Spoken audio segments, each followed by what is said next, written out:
your last questions? Advice, definitely study in group, study individually, study in the house, study together. But aside from all the studying, you'll be studying for the whole 2 years. Don't forget to have fun.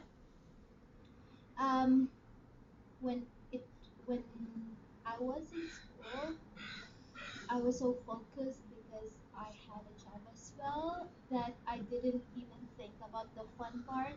But right before 2 and 3 terms before the actual graduation, that's when I kind of loosen it a bit. It's okay to take time off for yourself if you're too exhausted. Yes, you are given that time, but it's only if you are really you need the me time too. So that's just my advice. And then you have to study, study, study.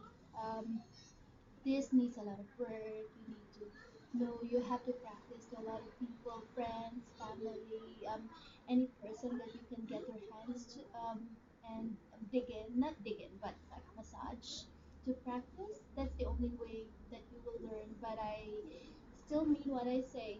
Do it gradually, one at a time. So I was lucky because even before I was a licensed RMT, I was already working in a spa. So at least in a way that gave me an opportunity to practice. But since I was focused on studying as well, so I just had one client for a day, and then I had all the time to study for to pass the licensure exam. So that's my advice to you. Don't forget to have fun, meet up with your friends, colleagues, and study on your own too. Yeah, and you will make it, RNT.